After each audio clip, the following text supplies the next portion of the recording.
Parece que hay gustos distintos para el vino y yo creo que no los hay. Todos somos amantes del buen vino. El vino seco requiere de un cierto aprendizaje, de una cultura de vino. Sin embargo, un vino dulce gusta desde un niño hasta una persona que no ha probado nunca el vino en su vida. Son vinos verdaderamente pasionales, no tienen término medio, son de pasión o de odio, pero creo que son una auténtica maravilla. Quando são colocados na taça, eles apresentam alguns aromas. À medida que aquele vinho vai respirando em taça, eles vão evoluindo muito, evoluindo muito. That is something, it's not just sweet, there's many flavors. It is one of the great drinks of the world, and everybody should try one. Desde siempre el vino ha sido más que una bebida, una constante en nuestra sociedad. Un viajero sin pausa en los paladares de centenares de culturas, a través del espacio y del tiempo. Si pensamos un poco en la evolución de los vinos dulces en el mundo, pensemos que por los propios procesos de producción, los primeros vinos que realmente tenemos constancia eran mayoritariamente vinos dulces. Podríamos decir que los vinos dulces fueron los que realmente generaron el interés por el consumo de un producto que evidentemente ha ido evolucionando muchísimo a lo largo del tiempo. Hay muchas teorías al respecto, pero lo natural, la forma natural de hacer vino consistía en dejar que la uva madurara lo más posible, por tanto tuviera un grado alcohólico elevado, y después la vinificación sin tecnología, sin conocimientos de microbiología, lo que hacía es que las levaduras llegaban a fermentar solo parte del azúcar que había en el vino.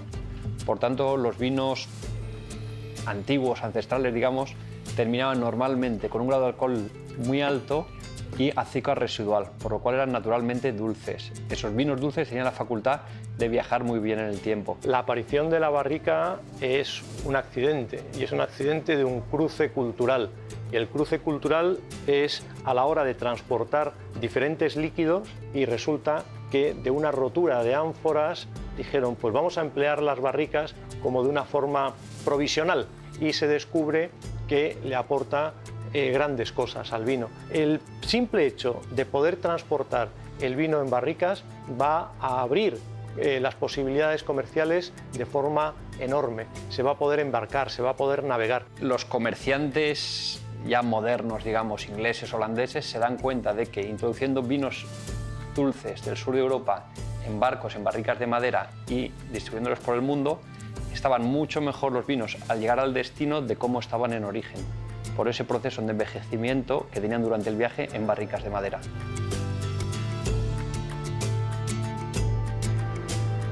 Todos los vinos dulces nacen con vocación de viajar. Habitualmente son vinos encabezados o con algo de azúcar residual para poder aguantar esos largos viajes. Y bueno, a través de la copa estos vinos nos van a hacer viajar hasta su origen y nos van a llevar a regiones donde únicamente se pueden elaborar estos vinos. Detrás de cada vino dulce hay una excelente uva con una esencia histórica que se traduce en un sabor y un color únicos. Estos vinos son capaces de cautivar a los gustos más exigentes. The great sweet wines of the world, you can divide into two types, late harvest and fortified. Late harvest means these are wines which have been made from grapes that have been left on the vines until they are so small from having dehydrated and being so sweet with the concentration of sugar that they make a very unique wine. When we think of the fortified sweet wines, which is slightly different, this is when you've taken a wine which is the grapes, selected the grapes when they're very ripe, very sweet, full of sugar.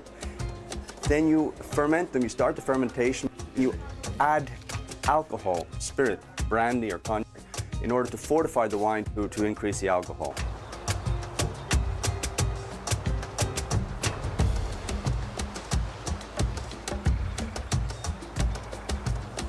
En las zonas cálidas tenemos capacidad de madurar la uva hasta donde queramos, debido a la energía del sol. En las zonas frías no.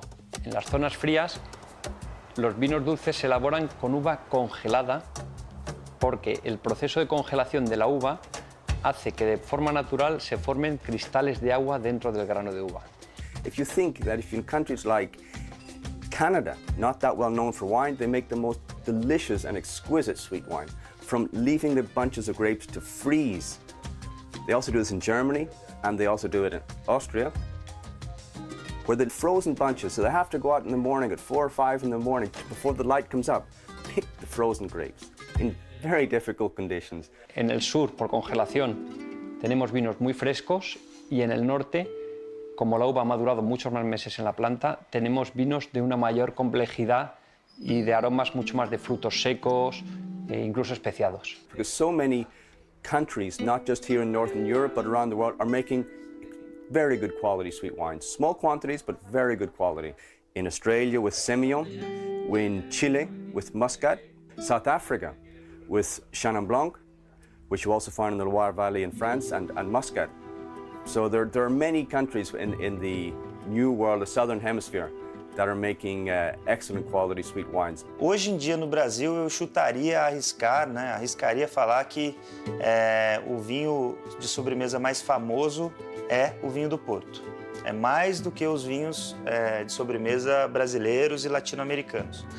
Isso é lógico que existe uma herança histórica, né, de Portugal, só que na época que o vinho do Porto ganhou as cortes internacionais, exemplo na Inglaterra, que a corte inglesa tomava vinho do Porto, o Brasil nem sabia o que era fazer vinho ainda. En España, lógicamente, pues hay una serie de espacios que por condiciones climáticas y sobre todo por la uva, desde todo lo que es el arco mediterráneo, en Jerez empezaríamos a hablar de los vinos dulces con los Pedro Jiménez, evolucionaríamos hacia Málaga, donde la importación de la moscatel empieza a tener mucha trascendencia, iríamos hacia Murcia, donde la uva fundamentalmente para hacer ese tipo de frutos es la monastrell, subiríamos hacia la Comunidad Valenciana, de nuevo la moscatel, y subiendo hacia Cataluña pues veríamos ya vinos dulces, sobre todo digamos de carácter tinto, utilizándose sobre todo en ese caso pues la garnacha o la cariñena en menos medida, ¿no?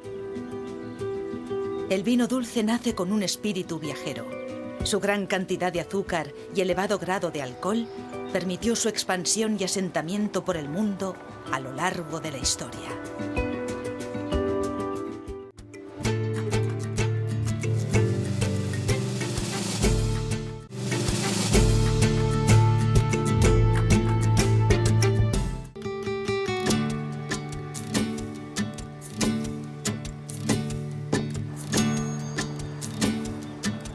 La relación entre el viticultor, el suelo y la vid determina el potencial del vino. Ser capaz de respetar al máximo estos componentes naturales es indispensable para obtener un gran vino. La evolución de todo lo que se refiere al concepto de producción y elaboración, en lo que se refiere la elaboración de vinos, parte de algo que es esencial, que es, en su origen, todo fue natural, no con maquillajes, no con volúmenes macro, sino que tratando de mantener esa esencia en su origen. L'objectiu de fons és que puguem transformar una agricultura que ha sigut molt degradadora del territori, en la que hi ha hagut altes tasses d'erosió, agricultures en les que s'han utilitzat molts pesticides i que per tant han danyat la vida, han danyat els ecosistemes naturals, transformar-los en una agricultura sostenible, una agricultura que siga positiva en el sentit de que doni de menjar, però també que doni un paisatge. Seria important mirar que, a més de fer un bon vi, que tinguem les característiques, a més d'això, puguem també dir en orgull, tinguem terra només. No n'hi ha d'intervenció de factors externs. És el vi tal com el vol donar esta terra. Així de bo estarà. Y mira que estarà bo. Estamos ahora viviendo un momento realmente de gloria por el hecho de que se conocen cuáles son los elementos para que un vino no se estropee, pero algo mucho más importante es que se ha vuelto a revisar lo que es el pasado, se han recuperado las técnicas de elaboración tradicionales.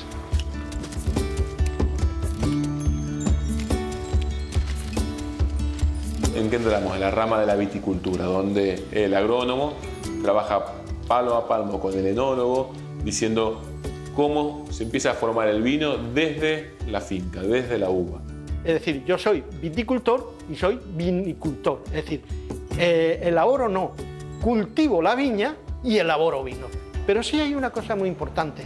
La uva es importantísima a la hora de elaborar seco. Es decir, tiene que tener una calidad suprema.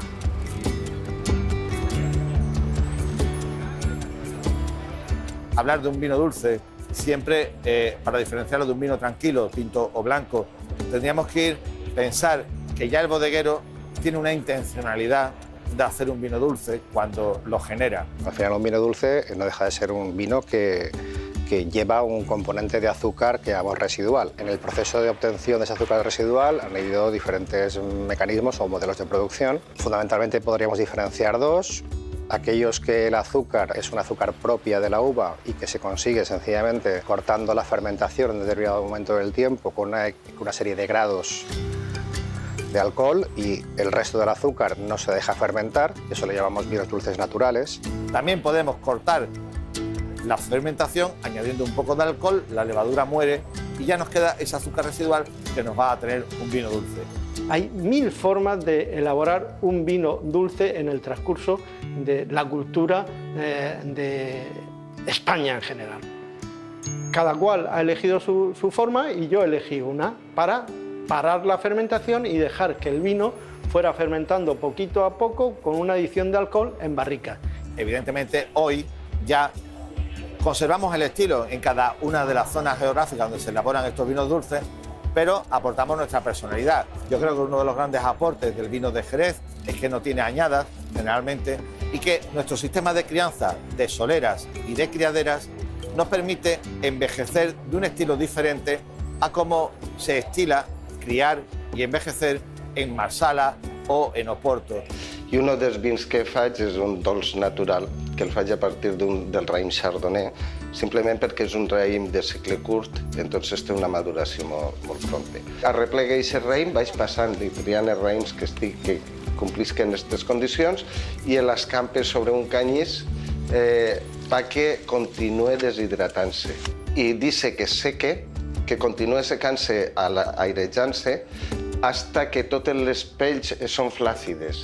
I després simplement es prensa, es trau el caldo, fermenta en la seva mateixa levadura autòctona i el sucre que s'ha quedat és el que prové del raïm directament. Para elaborar un vino de hielo, nosotros lo que hacemos, aclaro, en el sur de Europa, es congelar la uva en cámaras frigoríficas en pequeños contenedores. Vendimiamos a mano uva en cajas que esté perfectamente sana. Esa uva vendimiada en cajas la congelamos a menos 25 grados de temperatura.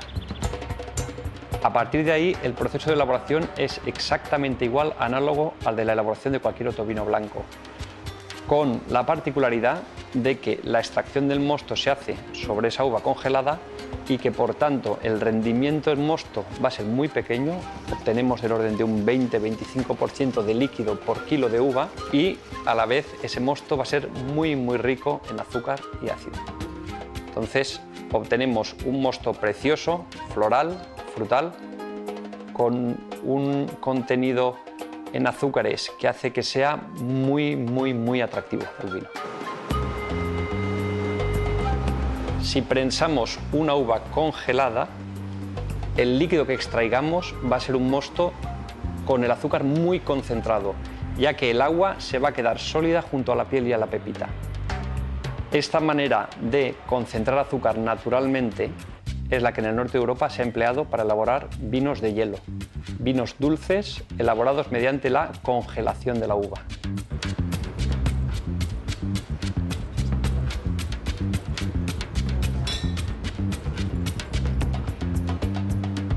A nosotros lo que nos encanta de elaborar y beber vinos de hielo es que conseguimos de una manera completamente natural, simplemente con un proceso físico de congelación de la uva, tener un vino dulce al que no hemos tenido que añadir nada para que tenga un equilibrio precioso. Cada vino dulce tiene un origen propio que guarda elegancia y complejidad.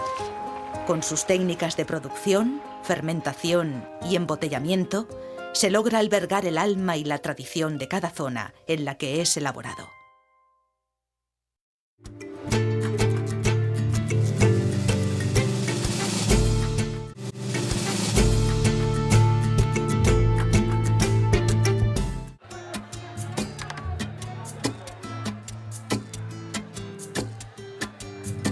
Por Por su alto poder calórico, históricamente el vino dulce se ha utilizado como sustituto de la alimentación. En la actualidad, los vinos dulces forman parte de la gastronomía para acompañar, para maridar o incluso para disfrutar con ellos. Creo que uno de los vinos menos conocidos en nuestra cultura, o malentendidos o confundidos simplemente, son los vinos dulces. Quizá en ellos radica ese punto de magia y de punto que tengan históricos. Me parecen los vinos fantásticos, creo que son unos vinos con unos matices difíciles de encontrar, difíciles de ubicar en algunas otras zonas que no sean las suyas. Hablo de jereces, hablo de madeiras, hablo de fondillones, hablo de oportos, en general vinos fortificados, generosos, vinos viajeros que llamamos también. Me parecen vinos fantásticos y con una identidad maravillosa.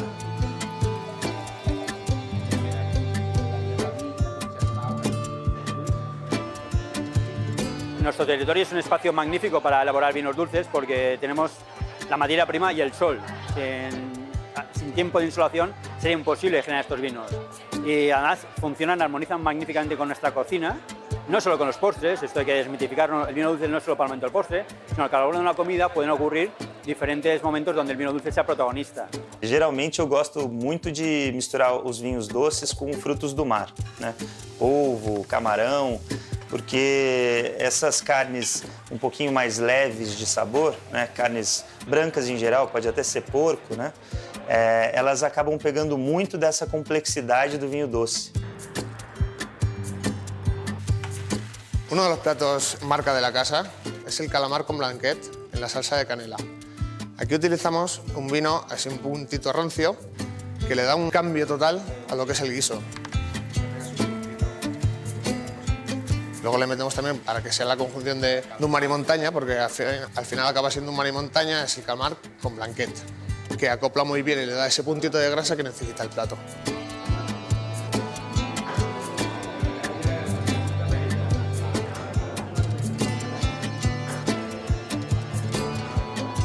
En este caso es un plato de calabaza con queso azul. Luego los acompañamos con unas pipas de calabaza garrapiñadas, un pan de espelta ahumado que lo hace Jesús Machi y unos brotes de wasabi. Es un plato que cuando lo propusimos con Eva, el objetivo era un entrante en el cual ella pudiese cambiar el vino y de repente cuando empezó todo este trabajo del plato y el picante que tiene el queso y todos esos sabores que tiene la calabaza, ella lo maridó con un vino y encontramos que era el último ingrediente que le faltaba al plato. Era como el que le daba esa chispa, esa alma. Fue totalmente un desafío, ¿no?, el armar este maridaje, porque el maridaje es el arte de armonizar varios productos, bien sea por similitud o por contraste, ¿no? Aquí luchaba mucho el dulzor de la calabaza contra la intensidad y la salinidad de ese queso, con lo cual era muy difícil encontrar un vino que se acercase a ellos. Finalmente, en Jerez, a través de un cream, encontramos esa pareja idónea de baile, ¿no?, como decimos. Esa lucha que tenían en boca esos dos productos, con un sorbito de ese cream se armonizaban. Es el hilo conductor, el último ingrediente de este plato.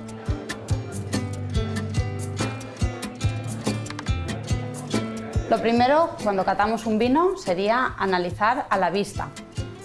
El color va a ser un primer indicador de la edad del vino y de la variedad. A nivel olfativo, los descriptores van a ser muy diferentes también. Y por último, en boca,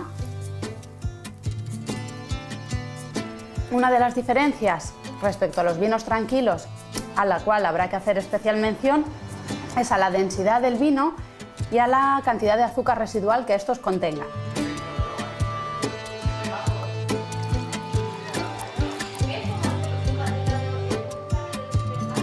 Desde el punto de vista de lo que es los aspectos organolépticos, en un proceso de cata, en un vino dulce te vas a encontrar registros seguramente mucho mayores de los que te puedes encontrar en los vinos tranquilos. La copa, con esta anchura en la parte central, hace que haya mucha superficie de vino impregnada en el cristal y que puedan salir todos los aromas y expresarse. Y a la hora de beber nos hace inclinar la cabeza hacia atrás, porque si no chocaríamos con nuestra nariz, y también nos dirige el vino hacia el fondo de la boca. Los vinos dulces están siendo testigos a día de hoy de un mayor reconocimiento a nivel social. Su viaje nunca se detuvo y con las nuevas tendencias de comercialización, su distribución se ha visto potenciada. El target fundamental de consumo de estos vinos, yo diría que son vinos de consumo relativamente especializado en dos segmentos. Por un lado, lo que llamaríamos un segmento de consumo de gente joven, y luego tenemos un segmento de consumo de vinos dulces para consumidores ya mucho más especializados.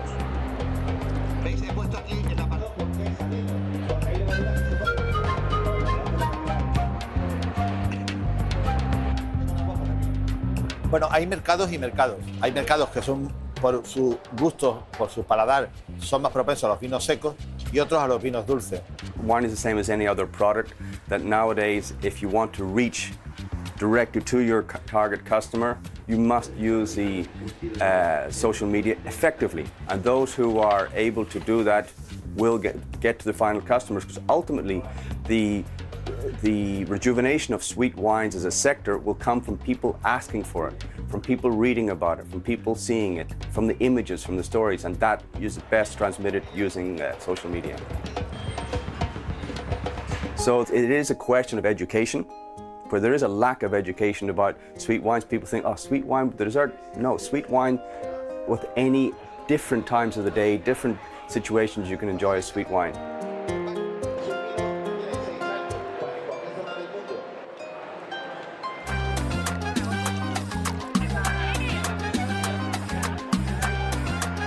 Yo hice una cata una vez que le llamamos vinos que deberían reinar, ¿no? Yo creo que son vinos que deberían reinar. In the world of wine, you need stories. There has to be romanticism. You have to have the feeling of traveling to there, and the sweet wines do give you that. Lo que hace que sean unos vinos que tengan un equilibrio en boca precioso. Porque vamos a terminar con un vino con un alto contenido en azúcar compensado por un alto contenido en acidez.